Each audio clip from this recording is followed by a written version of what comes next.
Everybody with my Ted Lasso cup. Hello, Thirstaholics.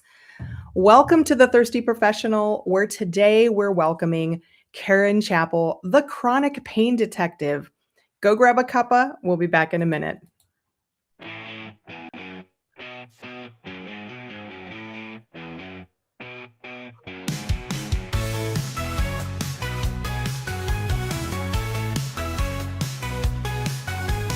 Welcome to the space where truth is poured.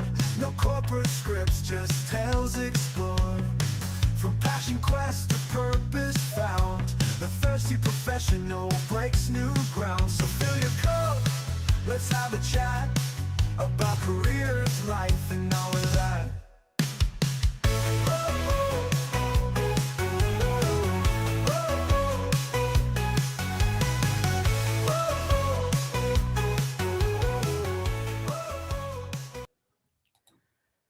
Hey, everybody, welcome to the Thirsty Professional. This is a place where we grab a bevy, we ditch the BS, and we get real about careers, purpose, and passion. I'm your host, Beth Ann Campbell, former corporate queen, now full-time author and podcaster. If you're out there watching live, let us know you're here in the comments, where you're from, and most importantly, what are you drinking? Coffee for me today, as per usual. If you're watching the replay, give us a hashtag replay. And of course, let us know if you have any comments, questions, or feedback so we can address it during the live stream or afterwards. Today, my very special guest, I am going to bring her out while I give her a little intro, is on and off. That's what's going to go today. We love technology.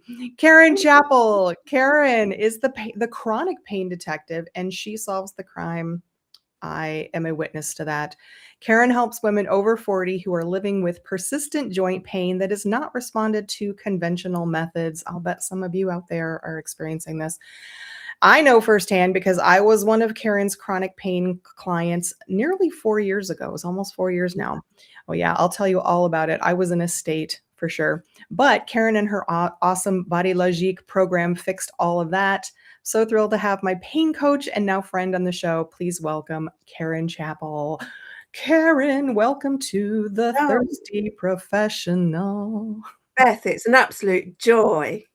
I just went blurred. Why do I go blurred? I don't know. Anyway. No, it's being a little wonky today so anybody who's out there, if something is a little wonked, apologies, but you know what? That's technology. That's the glory of live.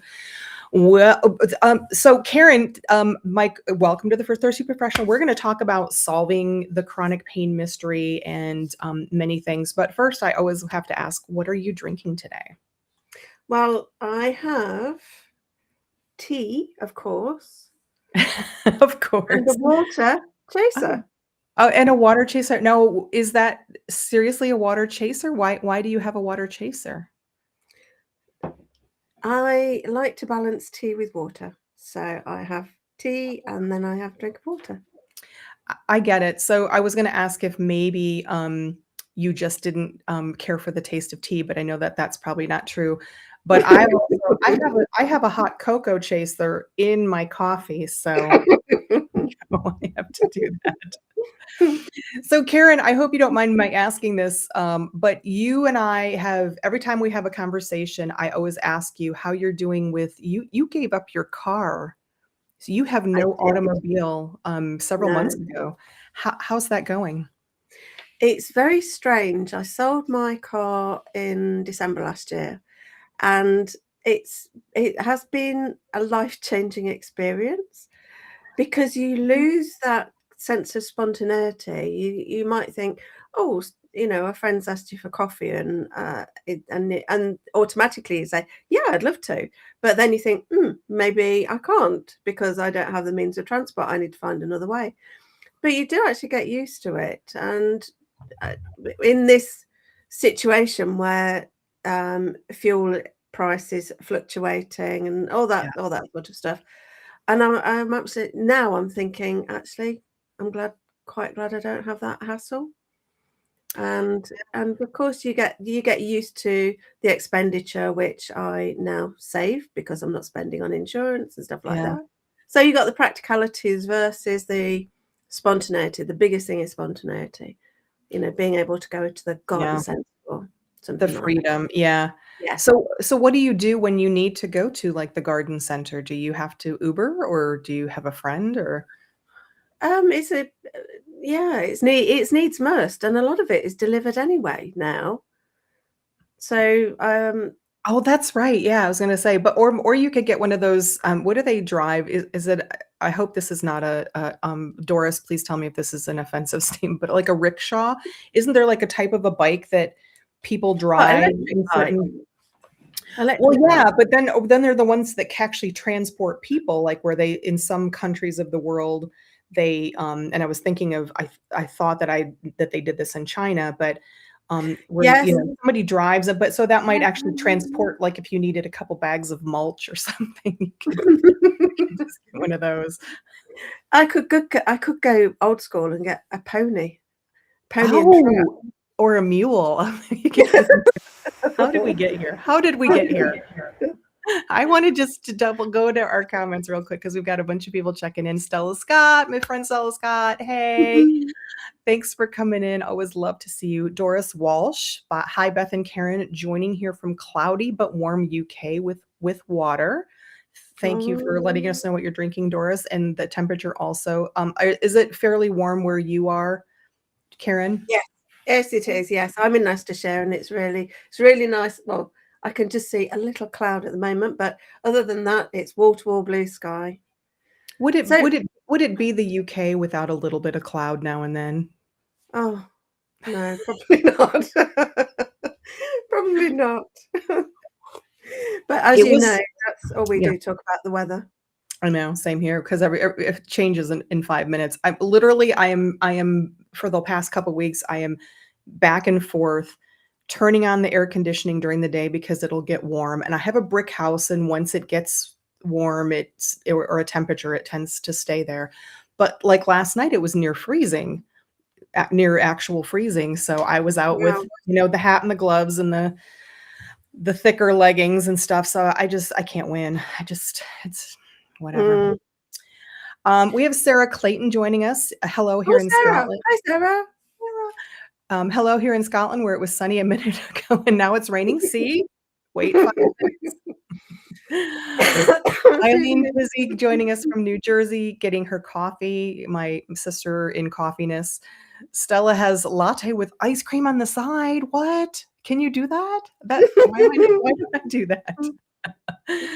Doris likes that. Stella's got yummy. Um, Stella says, I listened to your interview on your previous podcast. So I'm looking forward to hearing more. No chronic pains to deal with, though. Well, good for you. Mm. And Stella agrees that she's got an amazing ice cream and latte mixture. And Dora says about rickshaws, they have them in big cities like London. I like the donkey version though. I love it too. Well, Karen, let's jump in. I always like to start off by asking my guests to let our audience know, what do you do, who do you serve, and where is the passion in what you're doing right now? Oh, can I go in reverse order? The passion Yes. the passion is I like to go rogue. The passion is helping people to be pain-free, and I just love it when people say things like, "I didn't know it was possible to feel this good," or "I'm going ice skating," or "I've got my swagger I back." got the swagger back. Oh. So I help people, usually female, usually professionals, to be free from pain because I help them to I teach them to help themselves. I think that's a good way of describing it. I love it. Yeah. So I have my own experience with this, with the not responding to conventional methods, but what do you hear from your clients in why they're seeking out you, when probably they've gone to their doctor or hospital or maybe even a physical therapist? What's failing in the conventional world? Um, Usually it's when people come to me, they've been everywhere, they've tried everything, and they might have had a short-term solution, but it just keeps coming back. And it might be, I was talking about a boomerang. It's like people keep coming back with the same issue and it doesn't actually resolve. And what's failing, I'm not sure, to be honest, but I listen to their story, listen to their background, their lifestyle, what's been going on in their lifestyle, whether they've had children, and I listen to all of these bits and pieces, and that gradually I describe it as give me a flavour of what's happened in your life, and then I can start to pin pieces together, and it's like unraveling the body. And I think maybe we don't give it enough time. You know, with the if you want to get rid of pain, yes, you can take a painkiller, but it's not actually solving the problem. And I think that's maybe that may be the failing. Having talked that through, that may be the failing, and that it's this quick fix. It's the cheapest probably solution. Yeah, I would agree. I think that's a big part of it is, and I can only speak to my experience in the United States, but it does seem, and this is absolutely no disrespect. I have an amazing doctor, actually set of Mm, doctors, and of course, they are the experts. But I also know that a lot of people, and particularly women, have reported this sort of sense of number one is, yes, we're going to treat the symptom but not necessarily the root cause, or it's what I think is the root cause. In my case, it was here's a diet sheet, eat more vegetables, I heard from a doctor, or here I actually got handed a diet sheet when I went for some knee pain mm, several years ago. And so there's this sort of sense, I think, that a lot of women, especially as we get older, and especially if we're not supermodel size, right? But even some who are, there's a little bit of dismissal is probably not the right word for all of the situations, but it's that feeling that our perception is you're not hearing me, you're not listening to what I'm telling you. mm, This mm. was the case with me with a knee injury where I sought help, went to my doctor, referred me to a sports medicine, and the sports medicine took an x-ray and said, "You have a little arthritis. Mm. Literally, here's a diet sheet. Let's order you a brace."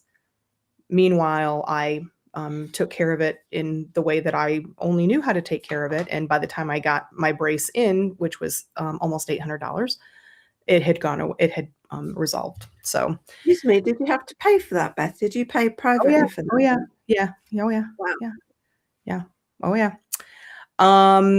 So Stella says, I think what's lacking in conventional medicine is the complete focus on symptoms instead of solutions. I think that's a big part of it, Stella. I mean, you probably, have that, Karen, too, right? Where you just said it, you get a pill, and I think probably some Mm, of us, in fairness, I know in my situation, I was trying to treat symptoms until I sought your help. So yeah. it is Beth, a can I just say I can't see the chat. Is that yeah. It's correct? yeah, there should be you maybe have some icons. I don't know what your screen, depending on how big it is, but there's a little chat Got icon that you it. can click. Yeah, Yeah, got it. got Thank it. you. Yeah, yeah, absolutely. Okay, so let's talk about I do want to get to some specific stories because you've got a lot of them, and mine included. But you are helping women who have this chronic pain. Um, and of course, the pain itself is an impact, right? But what are some things that get reported to you from your clients about ways that they're impacted by chronic pain that maybe the average person who's not in pain wouldn't even think of? Are there things that maybe surprise you or that are out of the box impacts? Some of the things are how people struggle with everyday activities, things that we might take for granted, like taking the dog for a walk or doing household chores or getting out of bed in the morning, for goodness sakes, because it's so painful. And actually having to plan their journeys. So it might be planning they have to plan their routes according to where they can rest, where the bathroom are, how long the journey is. And there's so much that pain takes away, and relationships, because people might be short-tempered. They might be a bit crotchety at work, or they might be a lot crotchety at home because they can just let go. And there's the practical side, there's the emotional side, and I think it affects people in ways they don't realize, because they don't realize how they're behaving, and they're not themselves. They've lost their sparkle, and they're just plodding through life. I think if that's even a way. If anybody's got anything to share, then that would be great. But is this resonating? Is it, rather than life is a breeze, life, when you become pain-free, I can't tell you what it's like to experience pain. It's so annoying, because I don't have time for that. I've got things to do. And pain, I want to know where it's come from, why I've got it, because I shouldn't have it. My body is used to healing itself, and I know what is my norm. And people in pain, I think, have forgotten what their norm is. What is normal for them? Yeah. Yeah, it's amazing, speaking from experience, when you get back to that, but everything that you said, absolutely. I was, angry and frustrated. Sarah says you lose your identity and control over your life, 100%. Mm, It's distracting. It's like even when I was having my pain, which was in my hip primarily, but a little in my knee, I started using a walking stick when I was walking my dog, and all I could think about was, is it gonna hurt? I have to walk my dog. She's a puppy, and I just needed to get her out, and it's good for me, and I enjoyed it. It was a great start to my day, but all I could think about was just the complete distraction of, do I have the right tools? What if it starts to hurt? What if I can't get home? Is my husband up? Is he home? Will I have to Can I call him? Would he come and pick me up? Would he even pick up the phone if he's sleeping deeply? mm, Does he have his earplugs in? There's a paranoia about, if I move a certain way that I know has been painful or more painful in the past. mm, For me, that was sleep. It was a paranoia about, oh, okay, now it's bedtime again. I can't sleep. And then there's the whole I can't sleep, cascade of mm, events. mm, So I think when people who don't have that kind of chronic pain or have never experienced it think, oh, of course, yeah, you're experiencing pain, that's bad, but you don't think of all of these myriad ancillary mm, things mm. that that, like you said, are much more emotionally Yes. impactful Yeah. than the actual physical pain. It's like, Yeah. if I sit too long, is it gonna hurt when and just the anger, and then people around you are Mm, experiencing it, but it's so hard to not be that way, because it just, like Sarah says, it just kinda takes control of your life. it does. And yes, and then you'll get some people who might be a little frustrated with the person in pain, and you get this, "Oh, Yeah. just get over it. Just get on with it," Yeah. or and so people feel dismissed. They don't feel heard. Mhm. One of my clients a few years ago, she was totally dismissed as a hypochondriac, and she put up with pain for 9 years because she thought that was what she had to do. And 2 months after working with me, she wasn't in pain. That's just, that's incredible. All it took was for somebody to listen to her, and because sometimes if you're in pain, people don't listen to you. Listen to the whole story, and then you can start to understand what may be going on, whether it is emotional. So, my training is in talking therapy, movement therapy, and body work. So I'm coming at this pain from lots of different angles, not just one training perspective.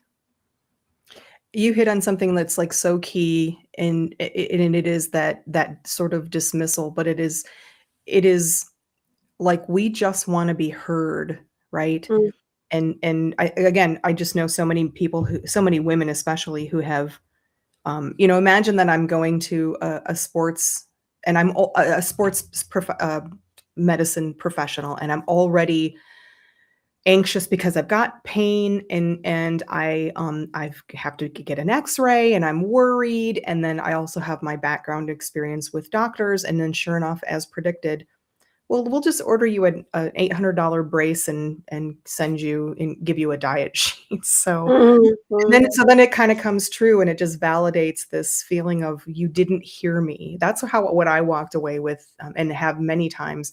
You didn't hear me, and that's what I love mm, about you and loved working with mm, you, was that you are, like, the most patient person, and you do work not just with the physical, but also with there is an mm, emotional, mental aspect. In fact, you and I continued our work after the physical was, we had, I had, was basically walking now pain-free, but we continued mm. that work because it is so important, It especially as is. we get into our I think you work with women primarily over 40, and, why is our joint pain so prevalent in this age? I mean, is it just, age?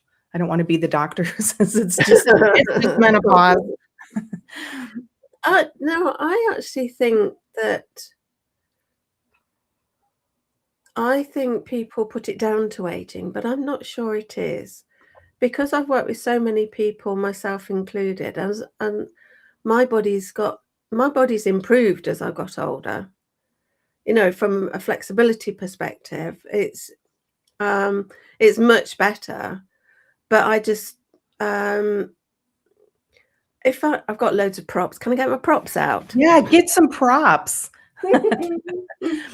And I do know that, I understand, I'm not a professional, but I do understand that, yes, as women get older, there is a hormonal, we have experienced muscle loss and that kind of thing, but like you said, I also know, I mean, I follow people on the internet who are, 75, 80-year-old bodybuilders, and Mm, so, mm, you can definitely overcome and yeah, succeed and lose weight and be pain free and all of the things that they tell us. yeah, Well, you're absolutely. just old now.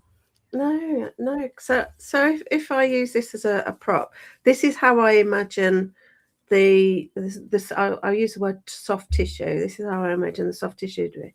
And it's all knotted, it's all scrunched up. And if I use my arm, because it's visible, let's say this is tight here. And so the arm I can't do anything with that. I can't move it here, and I can't even get it closer because it's absolutely rock solid. So what we do is to gradually release using really gentle methodology, what I call mobilizers. And this essentially starts to unravel the soft tissue so that instead of a scrunched up ball of knotty tightness here, it's actually flexible, it moves. And that's what it's all about. Your joints are supposed to move. And we get to, I don't know why it's happened, but people who are in the 40s and their 50s say, I can't get in or out of a bath. Well, my first question is why, and that's the other thing. We don't ask enough questions. We don't ask why. Why is this? What are you doing? What's that for? As side effects of medication. Why am I taking this medication? We just assume that the person who's the health practitioner knows what they're talking about, and and they prescribe whatever, and then we deal with it, we take it on board, but we don't ask enough questions. We are all different. Everybody responds in a different way. And so that's why I work in a prescribed, it's a unique prescription. Some people have completely different mobilizers because that's what they need. And so it's all about understanding, your body better than anybody else. And so I listen to you to find out what you're telling me about your body, rather than me saying, oh, there's a Beth, she's got a couple of arms, a couple of legs, and this is what we need to do. It's like understanding what words you use to describe your pain, what intensity. It's really ironic when you're saying that. It is because I think we also have a tendency, especially women, because we are used to lifelong, we have normal pain that happens is, most of us as we go through our womanhood, and we just get used to acceptance of pain. So you're asking women to talk about what is going on with their own bodies, the Mm, things that we ourselves are telling you, but we are not listening to mm, ourselves. mm. We're Yes.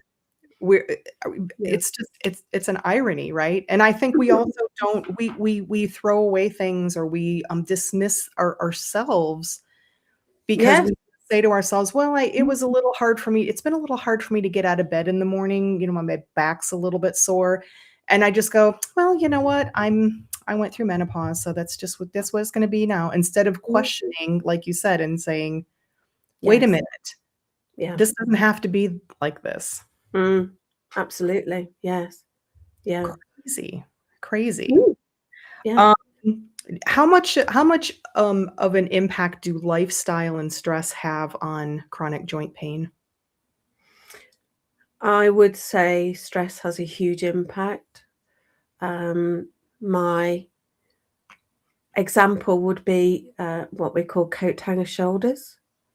Go anchor So, shoulders. so somebody's stressed up to the Yeah, hilt, and they'll say, "How are you doing? Are you okay?" And they'll say, "Yes, I'm fine." And actually, it's blatantly obvious that they're not, yeah, because they're all tense up here. So I think it's combination. It's very rarely one thing.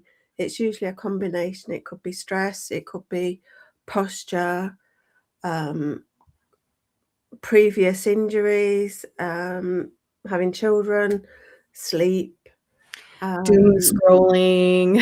doom scrolling. Absolutely, it's combination, Yeah, and then all we need to do is to unpick it, to establish what's going on. Because once you know that maybe doom scrolling is an issue, then it's your choice. You know the consequences, and that's one thing I'm very keen on. It's your life. It's your, if you choose to do the doom scrolling, if you choose to go like this over your computer or whatever you do, yeah, then it's a choice. yeah, Whereas sometimes people, when they come to me, it's gone past that and they don't know how to reverse it. And I think that's what I do. I think I reverse. Sometimes it's lifestyle choices, yeah. and sometimes it's I'm thinking about posture. I mean, posture's huge as well. Thank you. Oh, yeah, having had a desk job for many, many years, I know that sitting for a long in fact, I've started since I've, been worked with you, do different things differently, like, one of the things that very we just had a brief, little session about my jaw pain, because we were successfully working on, the lower body, and then you would always ask, because it's, sometimes something downstream or upstream can now open up to, okay, where'd that come from? For me, it was knee, but also I had let you know at some point that I had some jaw pain, because I think you would start sessions, and you would ask me, where are you feeling it? Mm, mm, And being a clencher, right, from stress, from the corporate world primarily, and so I know 100%, I agree with you that the stress is huge. You don't even realize that you're tensing up. I didn't realize that I was clenching my teeth because I was, stressed out. Um, mm. and it's really just amazing where you're gonna feel stuff. Even places that you don't Yes. think. Yeah. You think, "Well, why would that be caused by my posture?" Well, it could be, why would Mm, my foot, it's just crazy. So, mm. Stella's got a comment here. Listening to the body is key. What I went through in my Gestalt training. Oops, I lost your comment. One thing that struck with me is that the client is the only person who knows, even when they say, I don't know, then ask the questions and they will find their knowing. Yes, Absolutely. Yeah. absolutely. Find their knowing. Yes, love that too. So let me, I would love to talk a little bit about how you helped me, Karen, because you do this with a lot of different women, and everybody's situation is different. In my case, this my hip pain that I was experiencing was sort of um, uh, happened when I had a fall. Now, I will say, desk job, I probably had been experiencing. Already knew I had a little knee pain on occasion, but I had a fall in it was January of 2022. Walking along on the ice, and I live in the mountains. Everything's slanted. It was warmer in January, but there were big piles of snow, and I thought it was just water. Hit it with my foot, went down with absolutely no catching of anything. It was slammed down on my right side, right on top of my phone. My phone was fine, but my hip. So of course, being in the oh no, I'm working out, I have to keep going. So I took my phone out of my right pocket, put it in the left, and shoved snow, literally shoved snow in my side. Anyway, so during the injury healing, I had it X-rayed. I developed a hematoma. They said it's soft tissue. You didn't, maybe you bruised the bone, but nothing was broken or fractured or anything. So, and yes, while I was healing, I had a little bit of sleep. I could only sleep on one side. I couldn't sleep on that side. I'm a side sleeper. But eventually, things seemed to be healed up. This was maybe 6 or 7 months later, and then I started having this chronic throbbing pain, mostly on the right side. And as when Karen, when you talk about trying conventional methods, I mean, I had tried it all. Every kind of over-the-counter pain meds, creams, ointments, massage. I bought one of those thumper machines. I was stretching, all kinds, trying to, maybe I need my glute strength or something. Nothing was working. And all the things we've talked about of the impacts, I wasn't sleeping, so there was impact down chain from that. But my walks were labored. I had to use a walking stick or a cane when I was out walking, and all of the emotional stuff. And very frustrated. And again, having felt the dismissal from the conventional experts in the medical field, some of them. So, a mutual friend of ours and friend of the show, Heidi Medina, had been working with Karen on her own pain, and she recommended, just a universe moment, she recommended Karen. I immediately contacted Karen. We got on a call. I think probably we started working with a custom program within a week, maybe, or two. It was very quick. And within a couple weeks, I was back to sleeping almost normal. It really only took, I want to say, a couple months. Again, this is a fixing. This is not we're going to give you a symptom relief. We're going to address the root cause. And it was probably a couple months. And you had told me, Karen, you said, a lot of your clients, they have this moment where they realize, Yeah. they're not even really, aware. And then all of a sudden they realize, oh my gosh, I'm pain-free. And I had that moment walking my dog, and I realized my womanly hip sway was back. And it was so glorious for that realization of, not only was I pain-free, but now my walk was back to normal. It's that freedom, isn't it? Freedom of movement. It's amazing, especially when, all the things we talked about of the impacts, when you realize, okay, it's not hopeless, because there's a sense of hopelessness a lot when you've tried so many things and you can't figure it out. Like, why is this happening? If the doctors can't figure it out, they're saying nothing's wrong. Just, how is this, this is typical of you though, for your clients, isn't it? Yes, it is. Yeah. I love it. I love the response. And I just made a note of the word fear as well. You touched on it, about fear of not doing things, fear of making things worse. And Yeah. that can, because you're working with that fear, that's where the emotional component comes in as well. And to actually encourage people to say, really gently, you can do this. Yeah. Come on, let's do this together. It's like I'm imagining holding their hands. Come on, we can do this. Let's do this together. And that gives them the confidence to try something. I'm thinking about Chris Franklin, and she had a head-on car collision. She had surgery, knee surgery, and she was terrified of kneeling. And she hadn't kneeled in 7 years. And then, with a little gentle encouragement, she actually kneeled, and I videoed it. And her face was an absolute picture, because it was like, oh my god, I can do this. And that's a joy in what I do, helping people to realize that things can change. Yeah, I think that's a huge impact too, is that fear that that something's going to happen, so we stop doing things. Mm, Um, I think I even stopped because of hip pain, stopped doing upper body strength training, even though there was probably no reason for it, but I was so fearful that I was going to stretch my mm. arm the wrong way, or and I'm sure when I was walking, I was compensating Yes. subconsciously, right? Mm, Because of fear, if I walk a certain way or if I don't compensate, that pain mm, will come. And then we do make things sometimes worse because of the fear. We just stop walking altogether, or we stop. mm. So I think that's Yeah, huge, yeah. hugely critical. Mm. And then, excuse me, if I can bring the story back to you. Oh, Last 2 weeks, was it? 2 weeks, yeah, 3 weeks?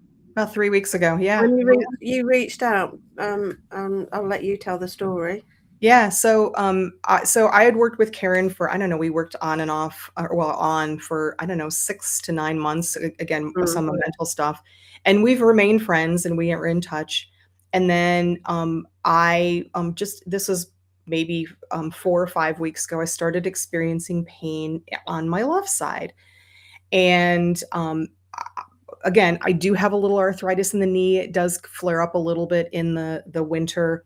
Very, very mild, but I think I was compensating. I don't know, whatever was going on. I have a desk job too. That's just, it's the holidays, I was eating crap. Anyway, I went out looking for my program that Karen had helped me with, because she gives you, when you do a program with Karen, you get all of the instructions of the program itself, what you need to do. And I couldn't find it. And I don't know, it's been 4 years, and I've changed, locations and computers, and I know somewhere it just got lost. So I reached out to Karen. She gave me, she of course had it. She said, "Here you go. Here's your program." And so I started doing the movements that we had done earlier. And sure enough, even though it's the other hip, it's similar stuff, right? I'm a similar lifestyle, and here I am. So I was starting to think, like, I'm gonna have to use a cane when I'm walking, but guess what? mm. Not using a cane. Perish the thought. So it's yeah. So this is the gift that keeps on giving. That now, not if you're experiencing chronic pain and you have something completely different, then that's the time to reach out again, and maybe get some more personal and custom Mm, help. But mm. for sure, a lot of the elements of the program I have over the years, even when I'm just feeling like I'm starting to tightening up, right? Because that's it, the Yeah. awareness is so key. Yes. And Yeah. yeah, it's like I said, it's the gift that keeps on giving. Not Mm. just the program, but also your. And then of course Karen reached out a few days later, and just how is it going? Is it How you doing? working for you? Yeah. So, and that's what I love most about you, Karen, is that you are like, you have the patience of a saint, and Oh, thank you you. just have a vibe about you that just makes people, it made me think, Okay, because I sometimes come in like a wrecking ball and, I'm like, "What's going on? It's not working." And, especially when in that pain moment and, Karen just has this sort of calming effect that it's like all of a sudden just being on a call. And by the way, all of the stuff that I did with Karen was remote. So we did Yeah, all of this online. yeah, So awesome, if you're yeah. local, great. But if you're looking Mm, for a great program, you don't have to be local. mm, yeah, yeah. Chris is in the Caribbean, and it would have been Yeah. nice to work in person with her, but sadly it wasn't meant to be because we worked online as well. And you mentioned Heidi. Heidi is in Portugal. I've never Mhm. met Heidi in person, Mhm. and that's it. It's just it's great to be able to have that um, opportunity of helping people in a different way.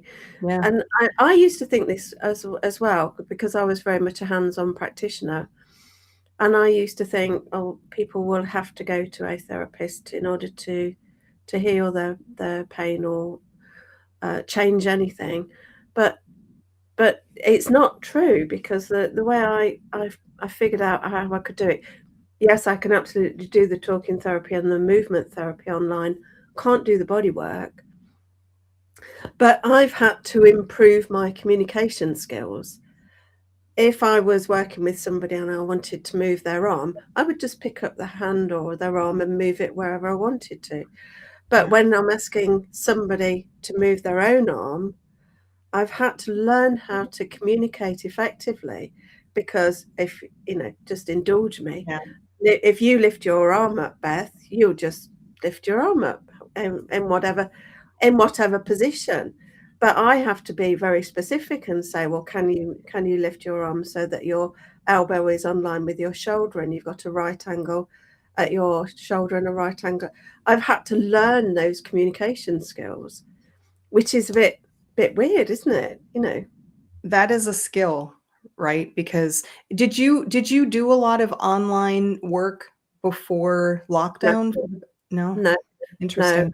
It was when my business went on to online during COVID, because to be honest, my business flatlined during COVID. And then I was working with somebody who suggested postural assessments. My photographer, Kelly, who's suggested postural assessment, and I thought, gosh, no, I don't know. I don't know whether I can make this work. Yeah. And then she stood in front of the camera. Fortunately, I've got a techie background, so things like this don't faze me. And she stood in front of the camera, and I looked at her posture, and that was when I knew that I could do this online. I just had to figure out how I could bring the rest of it in, how I could teach people to do the releases themselves, and how I could um, do things like taking screenshots, so I could say, well, look, this is your posture. This was your posture then, and this is your posture now. So having that techie background was really, really helpful to helping me move my business online and Yeah. have an international client base.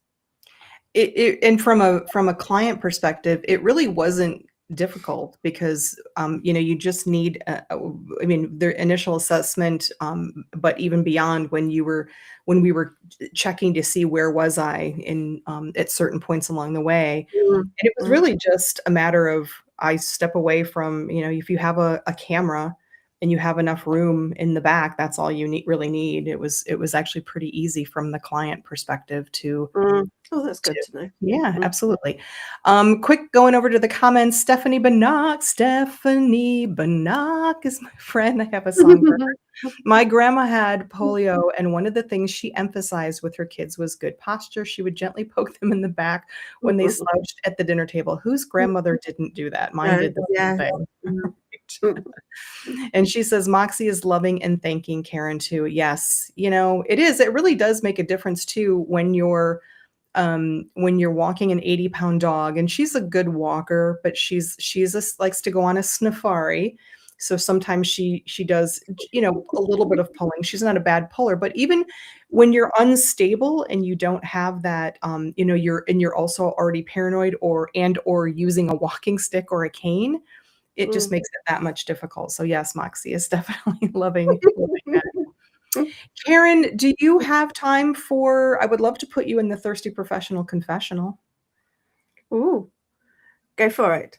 And then we'll wrap up with anything else that you'd like to add. Okay, so the thirsty professional confessional was kind of inspired by Stephen Colbert has his Colbert questionnaire, and I just thought it was a fun thing. So, oh yes, yes, we love it when our people wear hats. You Go rock a for hat, it. Karen. You rock a hat. All right, Karen. Question number one. Karen Chappell. What is the best beverage? Tea. Without Tea. a shadow of a doubt, tea. Really? Okay. Well, you are very British. You are. That is the only answer, right? Um, I kind of know the answer to this already, but your office, cluttered or clean?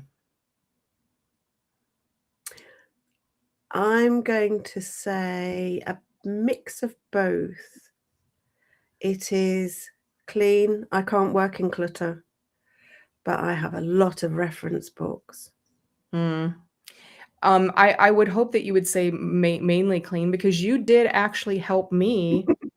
Believe it or not, folks, in addition to jaw pain, hip pain, mental work, stress, Karen also helped me with clutter, which some great tips about, hey, maybe if you just clean up a little bit before you leave your desk, you won't have to walk into a cluttered desk. And I thought that is brilliant.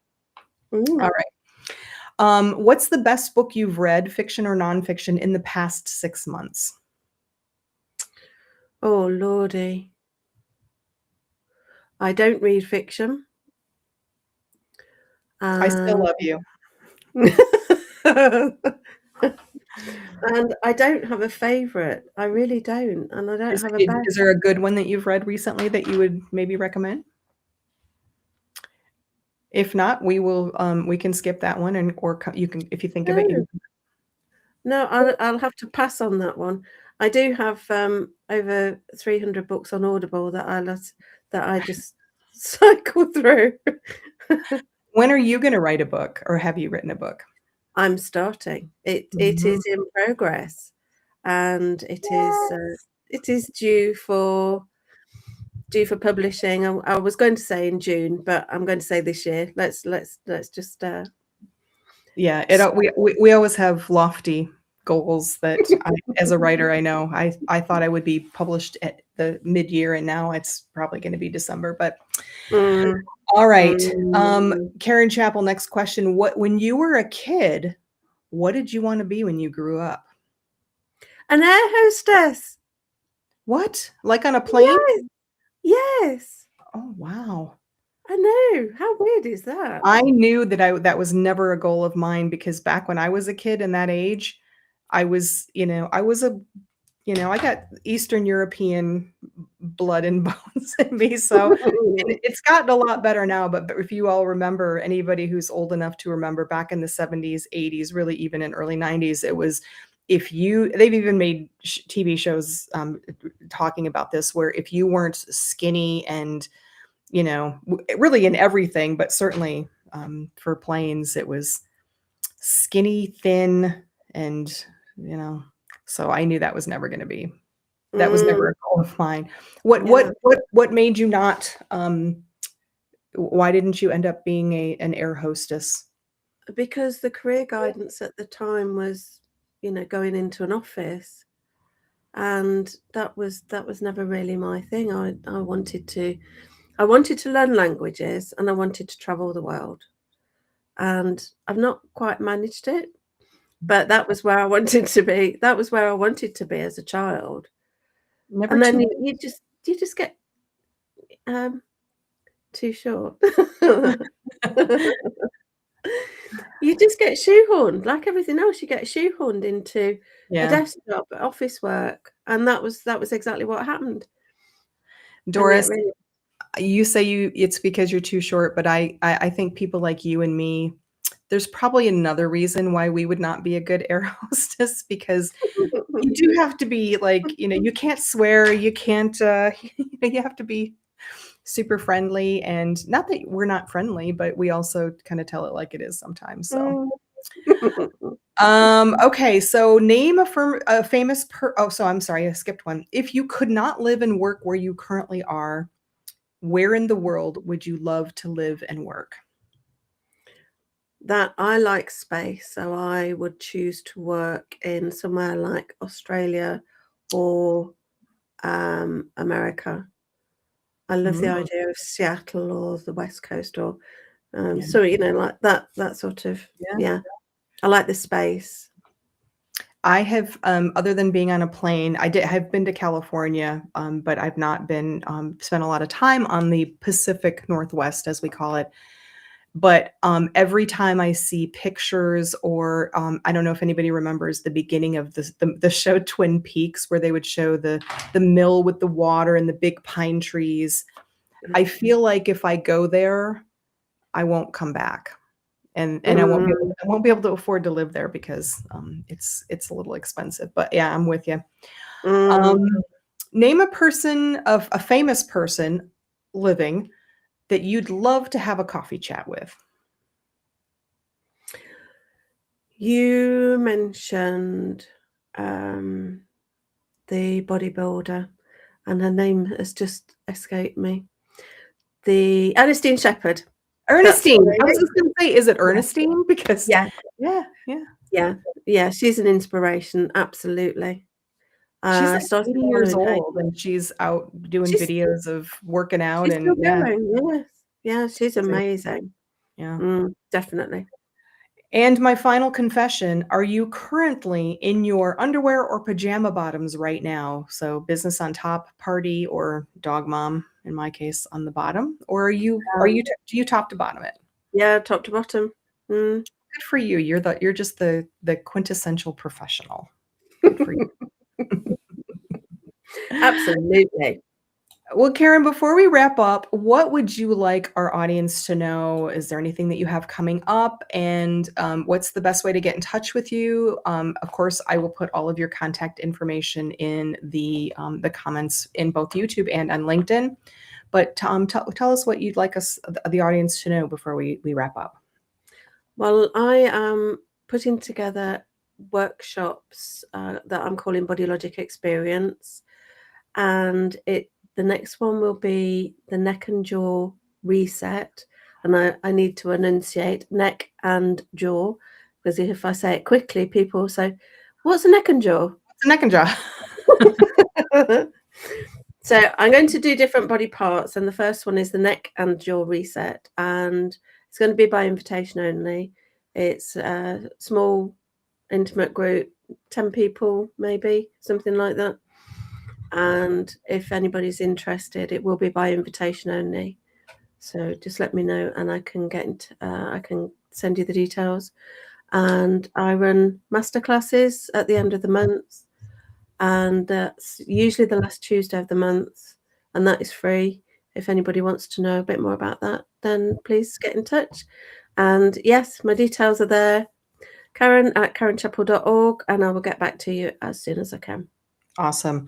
I have been to several of the master classes. They're amazing, sharing some great stories and information and doing some brief but really good releasing techniques. I Mm, think that neck and jaw thing is so critical because I will bet you if anybody who's listening right now, if you just stop for a second and paid attention, you're probably tensing up in your neck and jaw. I can mm, feel me, and I'm not under stress or anything, but I can feel I have a tendency to, yeah, be a little intense and then, yes, so it's so important. So that'll be a good one. absolutely.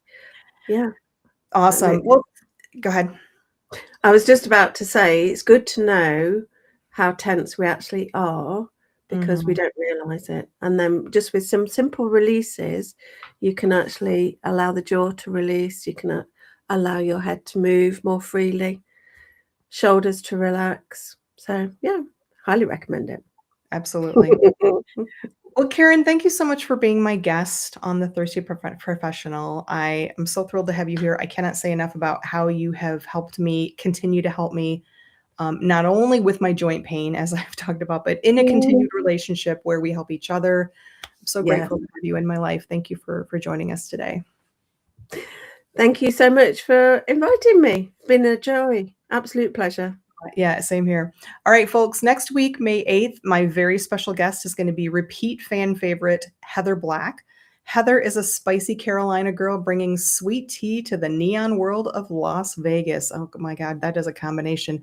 Heather is a meeting planner turned speaker strategist who spent over 2 decades on the other side of the stage.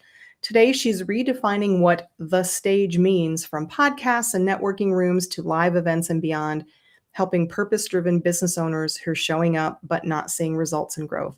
Her signature Phoenix Effect framework, try to say that 3 times, helps them get booked in the right stages, build their own, and convert their efforts into the impact and income that they deserve. And on top of that, she's a firecracker, super funny, candid as shit, and I love her. So make sure to tune in for that one. Thanks everybody out there watching. If you are on LinkedIn, please make sure to connect with myself if you're not already, and also with Karen Chappell. If you're on YouTube, please like and subscribe. So appreciated. Very much helpful. If you have any questions or feedback, leave them in the comments, or you can DM myself or Karen. And then congratulate yourself for getting real about your career, your purpose, and your passion. So now, Miss Hattie Arbuckle, Karen Chappell, and I are going to now bid you a fond farewell. Take it easy, everybody. Bye-bye. Fill your cup, let's have a chat about careers, life, and all of that.